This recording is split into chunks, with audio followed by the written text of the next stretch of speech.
மெய்வெளியின் செய்திகள் ஆதரவு வழங்குவோர் ஆய்ஸ்லாண்ட்ஸ்.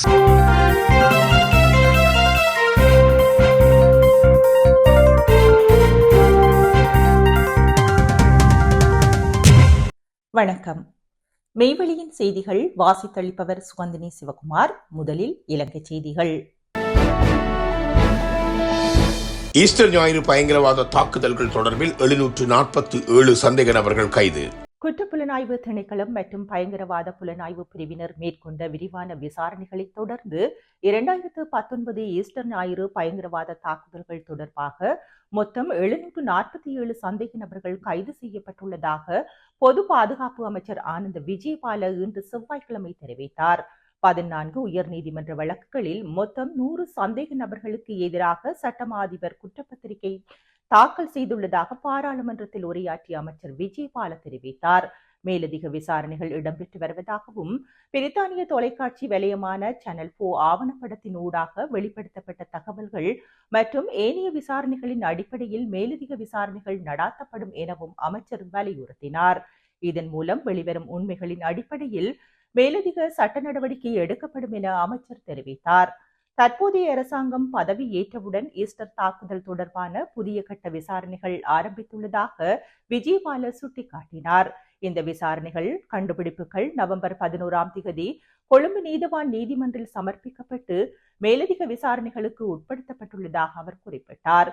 இதுவரை 12 பொதுமக்கள் சாட்சிகள், 7 இராணுவத்தினர், 24 காவல்துறை அதிகாரிகள், 3 சிறை அதிகாரிகள் என மொத்தம் 48 பேரிடம் வாக்குமூலம் பதிவு செய்யப்பட்டுள்ளது.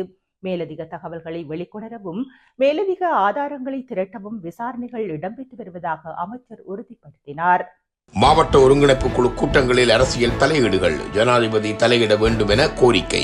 மாவட்ட ஒருங்கிணைப்பு குழு கூட்டங்களில் அரசியல் தலையீடுகள் மற்றும் சட்ட நடவடிக்கைகளை நாடாளுமன்ற உறுப்பினர்கள் நேரடியாக கையாள்வதால் மக்கள் நலன் சார்ந்த திட்டங்கள் பாதிக்கப்படுவதாக சமூக ஆர்வலர், முன்னாள் ஐநா உலக உணவு திட்டம் மற்றும் சிறுவர் பாதுகாப்பு நிதியத்தின் அலுவலர் ரவி ஆனந்தராஜா குற்றம் சாட்டியுள்ளார். மாவட்ட ஒருங்கிணைப்பு குழு கூட்டங்கள் பொதுமக்கள் நலனுக்காக மட்டுமே செயல்பட வேண்டிய நிலையில் சில நாடாளுமன்ற உறுப்பினர்கள் கூட்டங்களை தங்களுடைய அரசியல் வாதங்களுக்கான மேடையாக மாற்றி வருகின்றனர் என அவர் சுட்டிக்காட்டியுள்ளார். சில நாடாளுமன்ற உறுப்பினர்கள் அரசாங்கத்தின் அதிகாரிகளின் செயற்பாடுகளை தரக்குறைவாக மட்டம் தட்டி தங்களுக்கு விசேட அதிகாரம் இருப்பது போன்ற தோரணையில் துஷ்பிரயோகம் செய்வதை அவதானித்தேன் என அவர் தனது விசனத்தையும் வெளிப்படுத்தியுள்ளார். இலங்கையின் யாழ்ப்பாணம், கிளிநொச்சி, வவுனியா, மட்டக்களப்பு, திருகோணமலை மற்றும் மன்னார் மாவட்டங்களில் சமீப காலங்களில் நடந்த மாவட்ட ஒருங்கிணைப்பு குழு கூட்டங்களில் பல குறைபாடுகள் வெளிப்படுத்தப்பட்டுள்ளன. குறிப்பாக சில உறுப்பினர்கள் சமூக ஊடகங்களில் கூட்ட விவரங்களை வீடியோவாக பதிவேற்றி பிரச்சாரம் செய்வது சட்டத்துக்கு புறம்பானது என அவர் குறிப்பிட்டுள்ளார். இவ்வாறான செயல்களை தடுக்கும் விதமாக ஆளுநர் அல்லது ஆளுநர் சமூகம் அளிக்காத விடத்து அரசாங்க அதிபர் தலைமையில் கூட்டம் நடைபெற வேண்டும். புதிய நடைமுறைகள் மூலம் மாவட்ட ஒருங்கிணைப்பு குழு கூட்டங்களை அரசியல் மேடைகளாக பயன்படுத்துவதை கட்டுப்படுத்த வேண்டும். மேலும் சட்டம் மீறிய செயற்பாடுகளை தடுக்க தகுந்த பணிப்புரைகளை முன்னெடுக்க வேண்டும் என ஜனாதிபதியிடம் ரவி ஆனந்தராஜா கோரிக்கை விடுத்துள்ளார். இலங்கை ஒலிபரப்பு கூட்டுத்தாபனம் சீன ஊடக குழுமத்துடன் ஒப்பந்தம் செய்ய அமைச்சரவை அங்கீகாரம். இலங்கை ஒலிபரப்பு கூட்டுத்தாபனம், இலங்கை ரூபவாகினி கூட்டுத்தாபனம், அரசாங்க தகவல் திணைக்களம் மற்றும் லேக் ஹவுஸ் ஆகியவை சீன ஊடக குழுமத்துடன் ஒப்பந்தம் செய்ய அமைச்சரவை அங்கீகாரம் வழங்கியுள்ளது. அமைச்சரவை தீர்மானங்களை அறிவிக்கும் ஊடகவியலாளர் சந்திப்பின் போதே அவர் இதனை தெரிவித்தார். அதன்படி சுகாதாரம் மற்றும் வெகுஜன ஊடக அமைச்சு மற்றும் சீனா மக்கள் குடியரசு நிறுவனத்திற்கும் இடையிலான புரிந்துணர்வு ஒப்பந்தங்களில் கையொப்பமிட அமைச்சரவை அங்கீகாரம் வழங்கியுள்ளது. குறித்த தீர்மானத்தில் இரு நாடுகளுக்கிடையில் காணப்படுகின்ற ஒத்துழைப்புகளை பலப்படுத்தும் நோக்கில் சுகாதாரம் மற்றும் வெகுஜன ஊடக அமைச்சு மற்றும் சீனா மக்கள் குடியரசில் கீழ்காணும் நிறுவனங்களுடன் ஒப்பந்தங்களை மேற்கொள்ளப்பட உள்ளது. அவை சுகாதாரம் மற்றும் வெகுஜன ஊடக அமைச்சு மற்றும் சீனா மக்கள் குடியரசின் தேசிய வானொலி மற்றும் தொலைக்காட்சி நிறுவனத்திற்கும் இடையிலான புரிந்துணர்வு ஒப்பந்தம், வரையறுக்கப்பட்ட ஐக்கிய பத்திரிகை கம்பெனி மற்றும் சீனாவின் ஜிங்குவா பத்திரிகை முகவர் நிறுவனத்திற்கும் இடையிலான புரிந்துணர்வு ஒப்பந்தம், அரசாங்க தகவல் திணைக்களம் மற்றும் சீனாவின் ஜிங்குவா பத்திரிகை முகவர் நிறுவனத்திற்கும் இடையிலான புரிந்துணர்வு ஒப்பந்தம், இலங்கை ரூபவாகினி கூட்டுத்தாபனம் மற்றும் சீன ஊடக குழுமம் இதற்கிடையிலான ஒப்பந்தம், இலங்கை ஒலிபரப்பு கூட்டுத்தாபனம் மற்றும் சீனா ஊடக குழுமம் இதற்கிடையிலான புரிந்துணர்வு ஒப்பந்தம் கைச்சாத்திடப்பட உள்ளது. அர்ச்சுனா எம்பியின் விவகாரம் ஆராய்ந்து தீர்வு வழங்க விசேட குழு. நாடாளுமன்றில் தான் உரையாற்றுவதற்கு நேரம் ஒதுக்குவதில் தமக்கு தொடர்ந்தும் சிக்கல்கள் இருப்பதாக யாழ் மாவட்ட நாடாளுமன்ற உறுப்பினர் ராமநாதன் அர்ச்சுனா தெரிவித்துள்ளார். நாடாளுமன்றத்தில் இன்று செவ்வாய்க்கிழமை விசேட கூட்டொன்றை முன்வைத்து உரையாற்றிய அர்ச்சுனா எம்பி, ஆளும் கட்சி தவிர்ந்த ஏனைய கட்சிகள் மற்றும் சுயேட்சை குழுக்களினது நாடாளுமன்ற உறுப்பினர்கள் உரையாற்றுவதற்கான நேரத்தை ஒதுக்க வேண்டிய பொறுப்பு எதிர்க்கட்சித் தலைவர் சஜித் பிரேமதாசாவிடம் உள்ளது. அதற்கான நடவடிக்கையை சஜித் பிரேமதாசா எடுக்கவில்லை. யாழ்ப்பாணத்திலிருந்து இங்கு வந்து மேலே பார்த்து கொண்டிருந்துவிட்டு வீடு செல்வதற்கு இல்லை.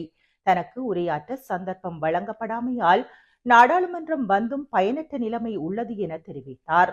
இதன்போது குறுக்கிட்ட எதிர்க்கட்சியின் பிரதான அமைப்பாளர் கஜந்த கருணாதிலக்க இது தொடர்பாக எதிர்க்கட்சித் தலைவர் சபாநாயகர் உள்ளிட்டோருடன் கலந்துரையாடி இருப்பதாகவும் இந்த விடயத்தில் சபாநாயகரின் அறிவுறுத்தலுக்காக காத்திருப்பதாகவும் தெரிவித்துள்ளார்.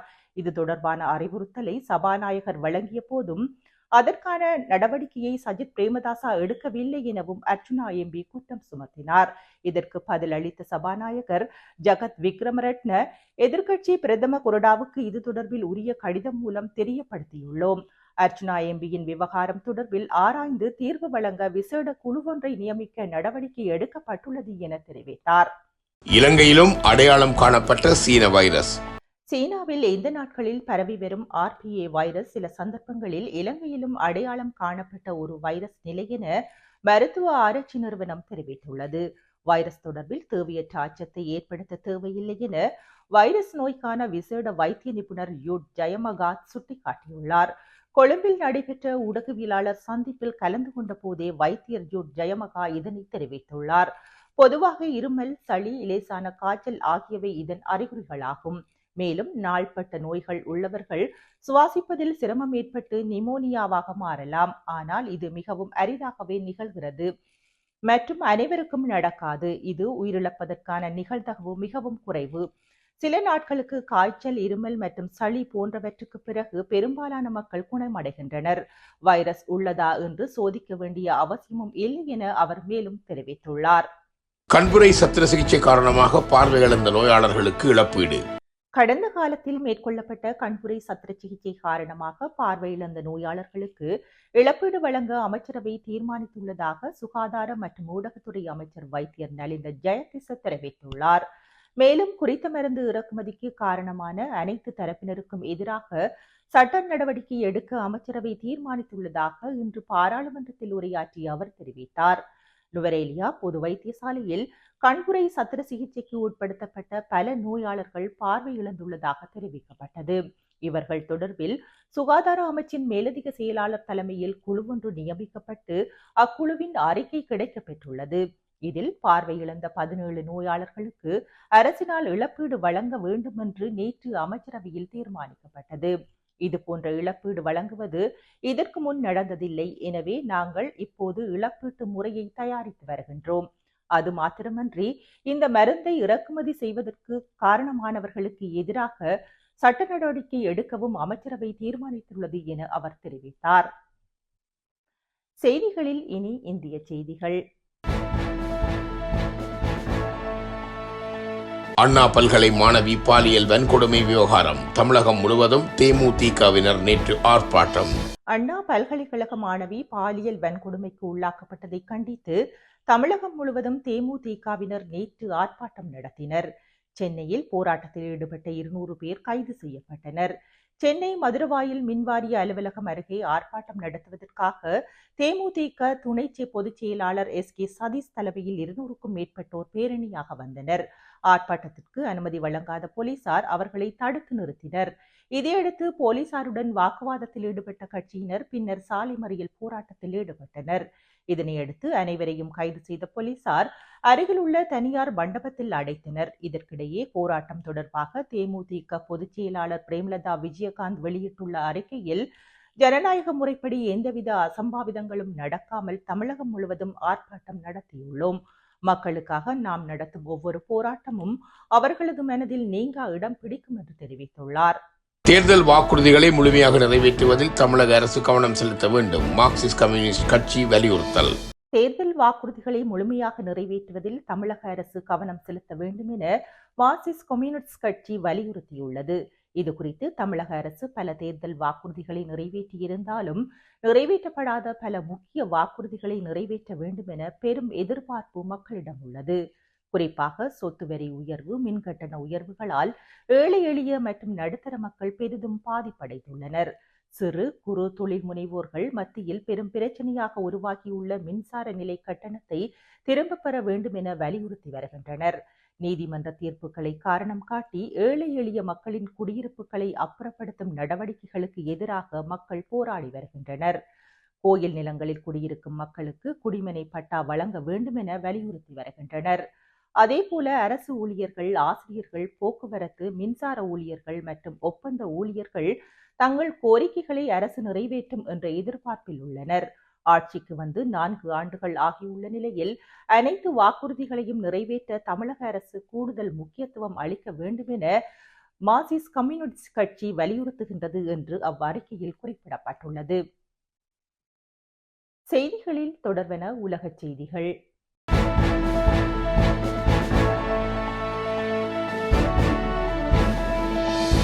ஜெர்மனியில் எதிர்வரும் பிப்ரவரி மாதம் பொதுத் தேர்தல், புலம்பெயர்ந்தோர் மீது அதிக அழுத்தம் ஏற்படும் அபாயம்.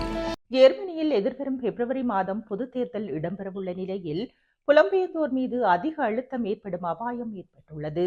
தேர்தல் பிரச்சார நடவடிக்கைகளில் ஈடுபடும் கட்சிகள் வெளிநாட்டவர்களுக்கு எதிரான கருத்துக்களை முன்வைத்து தமது வாக்கு வங்கிகளை அதிகரித்து வருகின்றனர். அதற்கமைய ஜெர்மனியில் வாழும் வெளிநாட்டவர்களால் மேற்கொள்ளப்படும் குற்றச்செயல்களுக்கு எதிராக அவர்களை நாடு கடத்த வேண்டும் என்ற கருத்து முன்வைக்கப்பட்டுள்ளது. குற்றவியல் சம்பவங்களில் ஈடுபடும் வெளிநாட்டவர்கள் மீது கடுமையான நடவடிக்கைகளை மேற்கொள்வதற்கு அரசியல் கட்சிகள் தேர்தல் பிரச்சாரங்களில் தெரிவித்து வருகின்றன.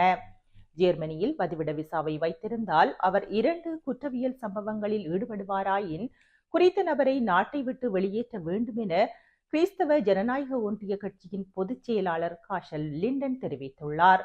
குற்றவியல் சம்பவங்களில் கொள்ளை, உடல் ரீதியான பாதிப்பை ஏற்படுத்துதல், சட்டத்திற்கு மீறிய போதைப் பொருள் பாவனை, பொது போக்குவரத்தில் பயணிக்கும் போது 2 தடவைக்கு மேல் குற்றமிழைத்தால் அவர்களை உடன் நாடு கடத்த வேண்டும் என வலியுறுத்தியுள்ளார்.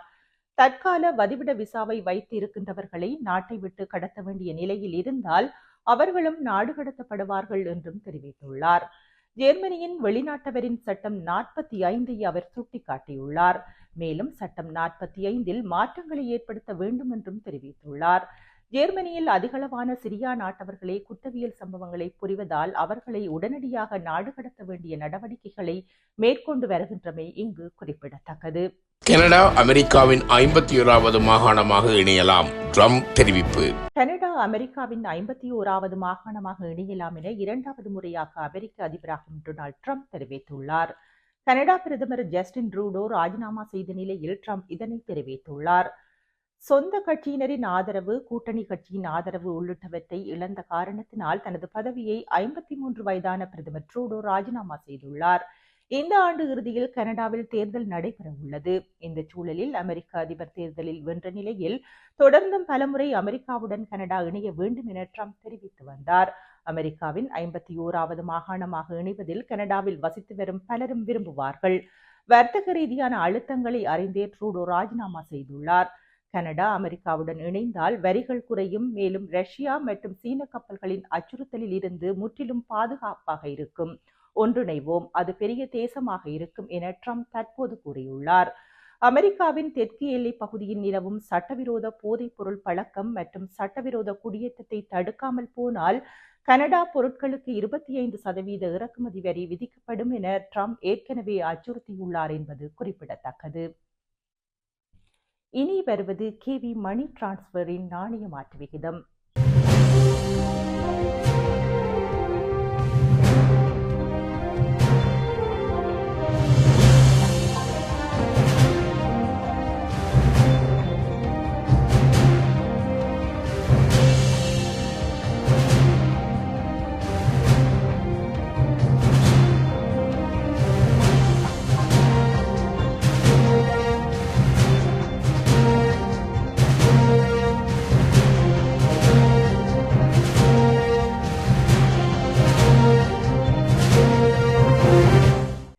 அத்துடன் மெய்வெளியின் செய்திகள் நிறைவு பெற்றன. தொடர்ந்தும் மேலதிக செய்திகளை பார்வையிட www.மெய்வெளி.com என்னும் இணையதளத்தை பார்வையிடுங்கள்.